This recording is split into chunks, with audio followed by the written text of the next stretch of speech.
right. I'm going to just very briefly try to make a couple final points, and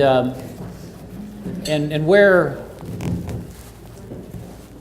this is going is what really ends up being at least my own theology of money, and you're going to have to come up with your own. But what I've tried to do, and this will be the last part of this piece, tried to understand in theological terms and in biblical terms this idea of silence around money, why it is we struggle so mightily with this. So far we've talked about that the Bible has these three primary categories in which money is discussed. There is material blessing, there is the expectation of giving. Jan's going to do a lot with personal finance here in just a few minutes, and then I'll come back towards the end of the afternoon to talk more about giving. So that's another expectation in the Scriptures, just assume giving. And then you have the Bible, and the last thing that we're going to talk about here for a few minutes is that in both Testaments there is a consistent warning that the gifts not properly utilized end up becoming a curse rather than a blessing. And this is principally seen actually in both Testaments, that there is an equation of money that's not used purposely that ends up being idolatrous. You see it in, like I said earlier, when we were talking about God's gift acceptance policy, that when one accepts these blessings, one accepts the abilities that God gives to make money, to gain, and one doesn't acknowledge the giver of those things, it tends to, the gift itself has this way of becoming one's God. That is, that which is meant to be a servant becomes the very thing that enslaves us. All right. So you have this rather consistent witness that the Bible, in both Testaments, as I said, there's idolatry. So you get the culmination of this kind of language in the Scriptures, in the prophetic literature. And you see, particularly in the prophet Amos, the twin sins of Israel. They forget who God is, and in the process of forgetting who God is, you're no longer able to recognize your neighbor. So the poor are taken advantage of by the wealthy. Covenant's been established, gift has been received, they forget the giver, they act as if the giver did not give, and the upshot of that is then the poor are mistreated. And in Amos, you see the culmination of this, that in essence, in the very process of worshiping the idols, the poor are stolen from. They force the poor to provide the means by which the wealthy then worship the false gods. So you have this terrible symbiotic relationship of ignoring both the truth of God and the truth of the neighbor. And you see this really changing. It's interesting. The material blessing, that piece of things, that really pretty much disappears in the New Testament. You have a really basic, and this is one thing that's so bad about prosperity gospel preaching, it's just simply not New Testament, period. There is no promise, really, of great wealth in the New Testament. What you have in the New Testament is the promise of sufficiency. God will take care of you. Don't be anxious, little flock. The one who knows when the sparrow falls knows your name. Consider the lilies of the field, all these things. Don't be anxious. Not don't be anxious because your number is going to come in one day. Don't be anxious because I will provide for you. All right. And the reason, in theological terms, certainly in Christian terms, why we would argue is that the material blessing drops away is what the New Testament would say, and pretty much basic to Christianity, is that the material blessings of Israel were pointing towards the culmination of God's self becoming material, becoming incarnate, and now to know Jesus Christ is to know blessing in completion. And knowing blessing in completion, the material blessing completion, because the incarnate one abides with us through the presence of the Holy Spirit, you don't need any more material blessings. Instead, the material blessing himself, hang on a second, the material blessing himself promises sufficiency as he is in our midst. Yes, sir. I doubt it. I'm not saying God spoke through you, but he might have been somewhere around here. Yeah, okay. Let me take, if this is what you mean, the material blessing. All right, there's a... You said the material blessings of Israel were pointing towards God himself becoming material, incarnate. Right. Continue. Okay, all right. This, of course, is the traditional Christian understanding of the relationship between First Testament, Second Testament. As a pointing, a foreshadowing. And again, when I say that, I don't mean to discount the reality of God. Okay, I know. Just want to make sure. The second half of that Jesus. I'm coming. This is the seminary professor. I don't speak in straight sentences. You remember that? So, Subject, noun. right, material blessing culminates in God's self becoming material, and we celebrate it at Christmas, the incarnation. Okay. You don't need material blessing anymore because the fullness of materiality is in our midst. God is willing to inhabit creation, and it really doesn't get any better than that in Christian terms.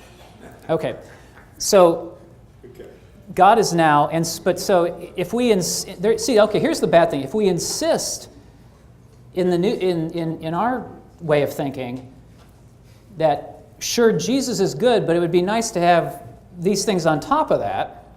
Well, that's in some ways that's at least, if not a rejection, it's an ignorance about the fullness of what we believe God has done in Christ.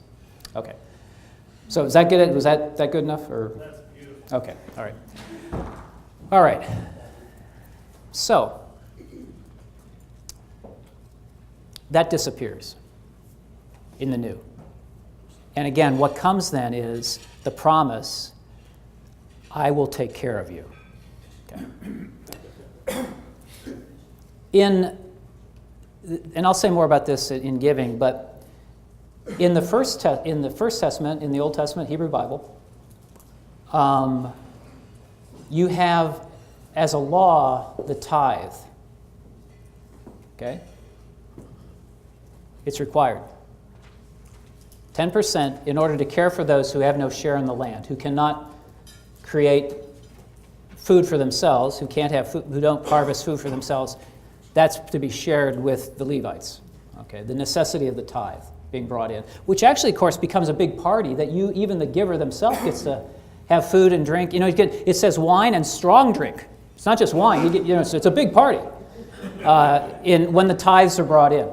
Okay. In the New Testament, there is the assumption of giving, obviously, but you no longer have a legal requirement of tithing. The tithe is mentioned 3 times in the New Testament. One of those is in the book of Hebrews, which is simply a part of the author of Hebrews' argument about the superiority of the priesthood of Christ. Because Abram offered tithes to Melchizedek, and then that becomes the part of the argument of how Christ's priesthood is superior. He's after the order of Melchizedek, he's not a Levite. Okay. The other 2 times, Jesus mentions tithing in the Gospels. They're both associated with a warning. When you give, do not tithe as the Pharisees do. Okay. So when it comes to the tithe, I think this. And we just read that Wesley doesn't say Methodists have to tithe. Remember? Because he's insistent it's probably not nearly enough. Okay.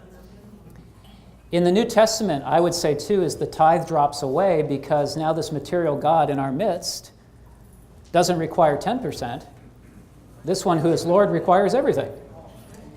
There is a call on everything that you have and everything that you are, and that's what Father Wesley is saying amen to. Okay.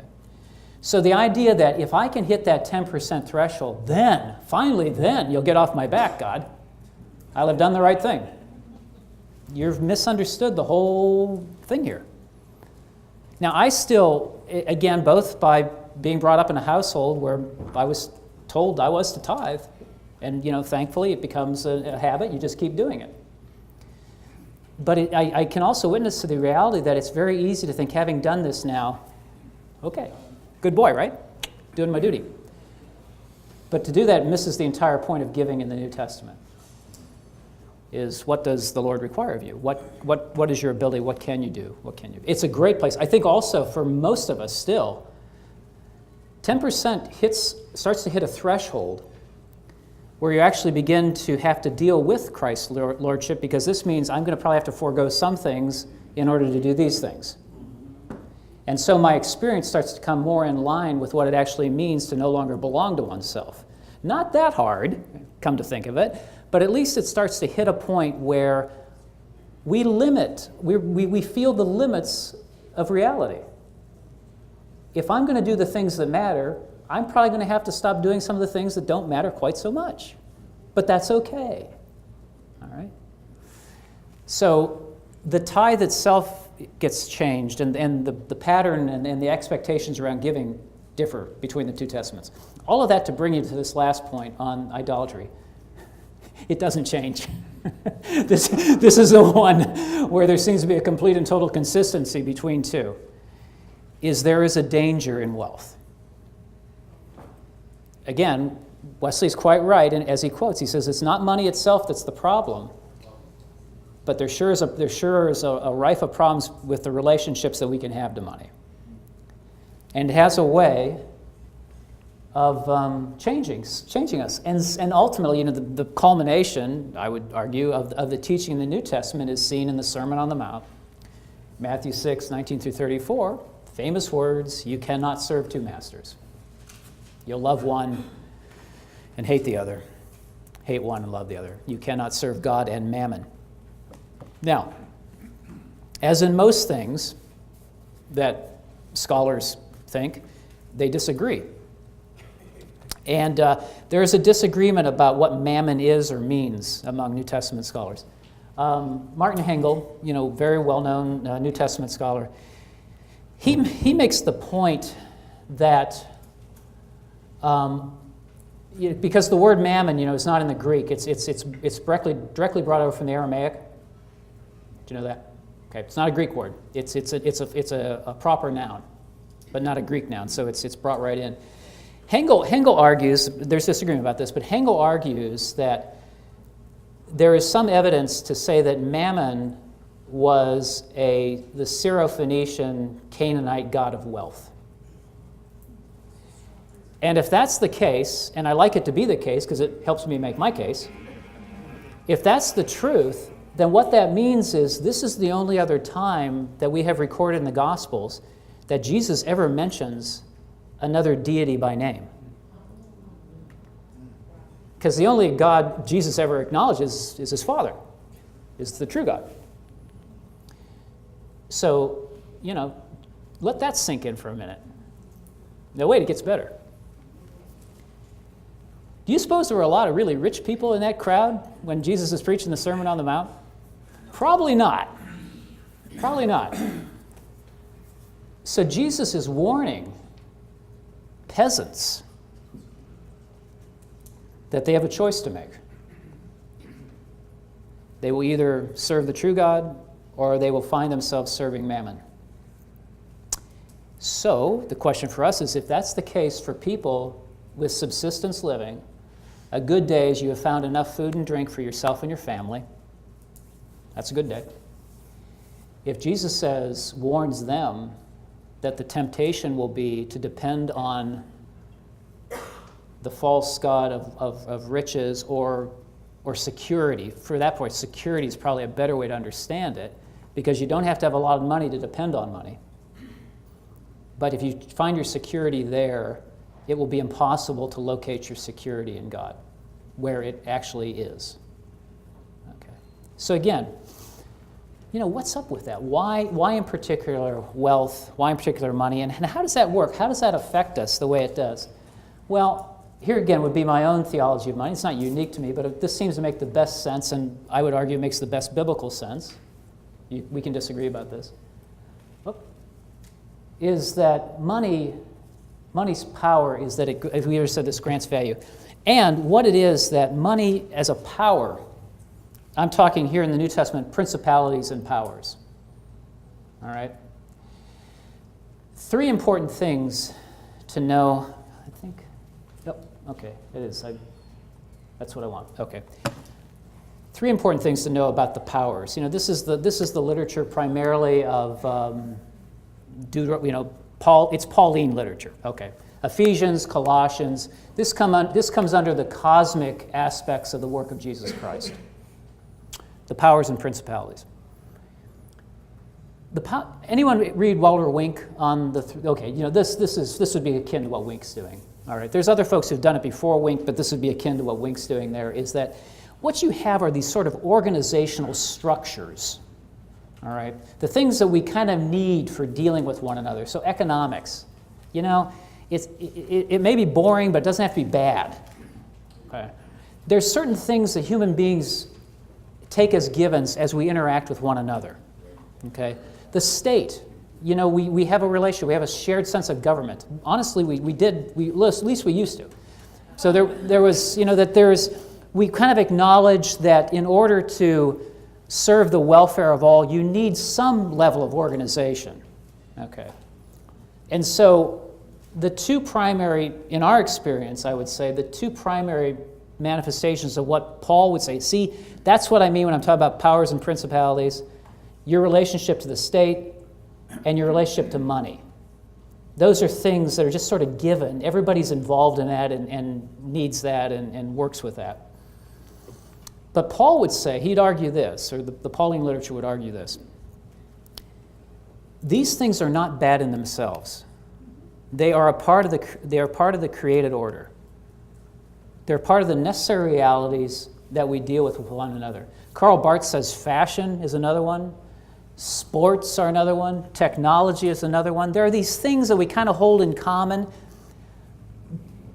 but they have some interesting dynamics to them, to say the least. And what these things tend to do is, even though they're not bad in themselves, okay, they're made by God. God doesn't make bad stuff. That doesn't mean they're neutral. And here's the catch. And this is what I would frame my own theology of money. I invite you to think about it and come up with your own as well. Money itself is not bad, but it's not neutral. And insofar as the New Testament, I would think, would talk about this, the powers have been broken. They're kind of fallen like we are. And in the New Testament, the powers seek worship rather than to offer it. They've lost their place in reality because of our breaking with the reality of who God is. And so what that means when it comes to money is that money doesn't tend to make us closer to God or to neighbor. It tends, left to itself, to create distance and space between people. And I think I can argue that's how in New Testament church you would explain, well, why is it that it is so hard? Well, because money gets out of its place. It doesn't, again, this is mythological language, as we say. It doesn't, it makes things harder than they ought to be. It shouldn't be like that. Why someone gets some money, and they thought it was going to be the answer to all their problems, and it ends up just complicating things. Their problems become worse. Have you ever lost a friend over money? Why would you trade a friend for money? What's up with that? Okay. Well, I think, like I said, I think the New Testament, when it starts talking about these things, not bad, not evil, but off, and a movement towards breaking things rather than repairing things. So that's 2/3. Okay, here's the third point in my sermon. It's good news, where you always leave them with the good news. the New Testament is Colossians and Philippians and Ephesians are quite explicit that Christ's victory is over the powers and principalities as well. And in the final day, every knee shall bow. And then he goes on to say, I'm not just talking about us, things above the earth, things below the earth. Everything, every human being, and everything, every part of the created order will come to recognize the lordship of Jesus Christ. Promise. Well, as you may recall, that's not just a promise someday, but you and I are united to the promise here and now. The material one abides with us. Something profound has happened in the life, death, resurrection of Jesus Christ, and we are already participants in the reality of that victory. So the good news is, as we have conversations with one another, as we challenge one another to not allow money to run the world, at least our little piece of it, we can participate in Christ's victory over it. And money then can find its place again. It can become a servant of the good things of God rather than a competing force against them. So at least that's one way to think about this that I think has some scriptural integrity. It's not the only way, but it's one way. Okay. So, and this will be coming back to, Jan's going to get up here in a minute. I'm going to give you a little bit of time to chat about something here, but what this means is, okay, then how do we counter money's power? Well, through increased understanding. So much of the reason why, now I'm not talking about you, I've just already shared my own ignorance when I'm starting out in ministry, is that if we don't feel we actually understand the way money works, how are we going to talk about it? And again, you don't have to be an economist, you don't have to be an investment banker. You know, thanks be to God, there are other folks out there who can know all kinds of things we don't need to know. But you at least need to have some sense of your own relationship to money and the role it plays in your life. And I would say, arguably, as leaders in the church, we need to have some sense of how God gives us freedom and how we don't have to choose to be ruled by money. Okay, so we get a new understanding, and like I said, a part of the understanding is some of the things that you'll be learning not this week, not this time, but in other times, of how money actually functions in the church. Jan already alluded to some things, transparency or the lack of transparency in churches. You know, if you've not been in one yet, you'll be in some finance meeting, and I'm not saying trying to hide something criminal, but the conversation will always kind of this, the people don't really need to know about that. Really? You're talking about the folks who gave that money. They don't really need to know about that. Well, that's a problem. Now, again, not everything has to be said all the time, but if people do not have access to the information, before we go today, we're going to talk about your newfound freedom and access come January 1. You're aware of this, aren't you? General Conference has decided that you have a new role to play as a pastor. Actually, it's not a new role, but has made explicit your role with helping with giving records. So, by discipline, you cannot be forbidden to know what the folks give in the church. Good luck with that in some point. Well, yes, indeed. Yeah, good luck with that. Be careful with that one, which you don't need me to tell you. But you now have, by discipline, access for pastoral reasons to know what people give. January 1st, when it kicks in. I'll say more about that later on. What's the paragraph number then? I do have it, smart guy. I got it here somewhere. I think I'm making this up. Do you have a copy of the new book yet? No, I don't have a new copy of that. No, I'm not that goofy. I used to teach polity, but I'm not that bad. I got it here somewhere. It's the changes actually in the responsibilities of the pastor in the 300s. I think it's like 340s. So now added to this is access to the giving records of the congregation, their place of appointment. Okay. That's an important thing. We'll say more about that later on. But you're going to want to be careful because you really are probably, maybe for some of your places, that's going to be a real cultural change. the discipline says for pastoral reasons you're to know, so make sure you have a pastoral reason for knowing, but for pastoral reasons, and we can say more about that. I just raised that up, though, too, is that if you're going to know what others give, are you willing to have them know what you give? Yep. Okay, and for most of us, and for an awful lot of us, that's no hard thing, because we find ourselves in a position many times where we're among the best givers in the church. And most of the time, too, it's not because we're the best compensated folks in the church. So there's other reasons to that. But that's why it's important. Again, if you've been given this new freedom of access, you need to have some own sense of why it is I give what I give.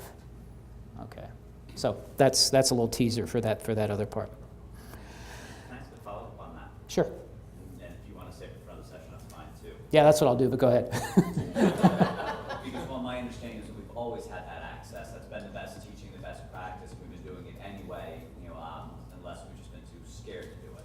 My only concern with the way it's being written, the way you express it at least, is that for pastoral reasons may in some ways limit it. They're saying, that it's not diagnostic to see where the heart is of your parishioner, but it's diagnostic to look at the leadership of the church and developing budgets, developing foresight. Does that count as pastoral reasons? That's my one question. Yeah. And my second question is, does that somehow limit my treasurer, my financial secretary, my finance team from also knowing that data? No. Which I would argue that they also should have access to it. The disciplines be explicit is that you share with the financial secretary is mentioned by name. I've got it here somewhere, but I'll find it when I sit down. Mentioned by name in the discipline, you now along with the financial secretary. The thing that's a little unclear is, I agree with you, and I think, of course, pastoral means many things, right? Right. And including, now again, ordained to word, sacrament, order, and service. Order. Leadership. That doesn't mean just always in pastoral care situations, but this is a part of what it means to be a pastor, is the proper ordering moving forward. And again, that's a big part of what you're doing in this academy. Okay. So we'll talk more about that later on today. But that's a good thing that you should have a sense of. How many people do know already the giving records? Oh, let me put this. How many people know the giving records and the folks know you know the giving records? Okay. Just wanted to clarify that. Well, if you know, they need to know that you know. You really do lose the pastoral dimension if this is still secret knowledge. Okay. So that's important. And then if you do not know, in essence, the discipline is saying you should, because where the heart is, where the treasure is, your heart will be also. Okay. Stuff like that. So anyway, be aware of that. Maybe that's a good conversation to have with finance. Be careful with it because of the silence around money in the church. And you'll get some folks saying some really interesting things very quickly when it comes to know. What I give to the church is between me, God, and the IRS. And no one else, needs to know anything about that. But not the pastor and not any other Christian. Okay. All right. So, tell you what, just to take a few minutes, let's start talking about that a little bit. In your group, let's start to have a conversation. In what way does knowing what people give start to counter money's power? How can that allow you as a pastor to help people in a new way begin to experience freedom? And while you're doing that, we'll do a transition here. And Janet's going to start talking about some good basic stuff for you. Okay? I doubt it. How does knowing the giving record start to get at this whole issue of the pastoral issue of helping people experience freedom, living into what Wesley is talking about in his sermon, that they're enabled to be giving? Okay. You get the gist of it? Okay.